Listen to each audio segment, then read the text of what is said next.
നമസ്കാരം. ലോക്സഭാ തെരഞ്ഞെടുപ്പിൽ നരേന്ദ്രമോദി സർക്കാർ അധികാരത്തിൽ വരാതെ ഇരിക്കാൻ വേണ്ടിയാണ് പ്രതിപക്ഷ പാർട്ടികളെല്ലാം കൂടെ ചേർന്ന് ഇന്ത്യ സഖ്യം എന്നൊരു മുന്നണി രൂപീകരിച്ചത്.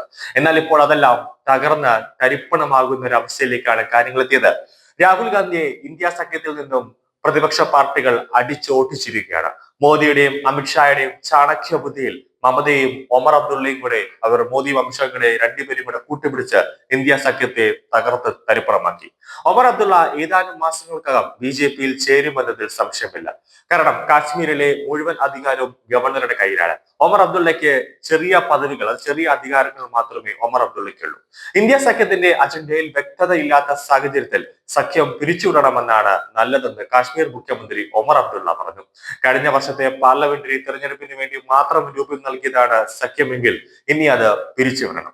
ലോക്സഭാ തെരഞ്ഞെടുപ്പിന് ശേഷം സഖ്യത്തിന്റെ നേതൃത്വത്തെ സംബന്ധിച്ച് അജണ്ടകളോ സംബന്ധിച്ചുള്ള ഒരു ചർച്ചയുമില്ല.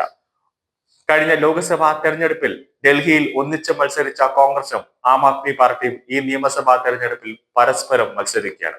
ഒമർ അബ്ദുള്ള ചൂണ്ടിക്കാട്ടിയിരിക്കുന്നു. അതായത് ആം ആദ്മിയെ ഇപ്പോൾ ഒറ്റയ്ക്ക് ഡൽഹി മത്സരിക്കുമെന്ന് ആം ആദ്മി പറഞ്ഞിരിക്കുന്നു. കോൺഗ്രസിനെ ഇപ്പോൾ ഒരു പാർട്ടിയും തൃണമൂൽ ആയിക്കോട്ടെ അല്ലെങ്കിൽ ആം ആദ്മി ആയിക്കോട്ടെ ഒരു പാർട്ടിയും പോലും കോൺഗ്രസുമായിട്ട് ഒരു സഖ്യം ചേരാൻ താല്പര്യമില്ല എന്ന് പറയുന്നു.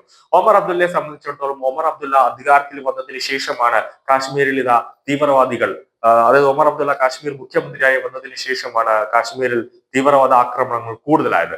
അതുകൊണ്ട് തന്നെ ഗവർണറുടെ കയ്യിലേക്ക് മുഴുവൻ പദവികളും പൂർണ്ണമായ വലിയ തോതിലുള്ള പ്രധാന അധികാരങ്ങൾ ഗവർണറുടെ കയ്യിലേക്ക് കൊടുത്തിട്ട് ഒമർ അബ്ദുള്ളയ്ക്ക് കൃഷി, റോഡ് അങ്ങനത്തെ ചെറിയ ചെറിയ അപ്രധാനമായ പദവികൾ കൊടുത്തപ്പോൾ തന്നെ ഒമർ അബ്ദുള്ളക്ക് ഒരു കാര്യം മനസ്സിലായി, ബി.ജെ.പി ജമ്മു കാശ്മീർ പിടിച്ചെടുക്കാനുള്ള ഒരു തന്ത്രം വിനയുകയാണെന്ന്. അതുകൊണ്ട് തന്നെ ഒമർ അബ്ദുള്ളക്ക് അവിടെ ഒരു 5 വർഷം ഇരുന്ന് ഭരണം നടത്തണമെങ്കിൽ ബി.ജെ.പി പറയുന്നത് പോലെ കേട്ടാലേ പറ്റുള്ളൂ. അങ്ങനെയെങ്കിൽ ബി.ജെ.പിയുമായിട്ട് കൈ കൊടുത്താൽ മാത്രമേ ഒമർ അബ്ദുള്ളക്ക് അവിടെ ഇരുന്ന് ഒരു മനസ്സമാധാനത്തോടെ ഇരുന്ന് ഭരണം നടത്താൻ പറ്റും എന്നുള്ള ഒരു ആലോചനയിലാണ് ഒമർ അബ്ദുള്ള ഇപ്പോൾ നിൽക്കുന്നത്.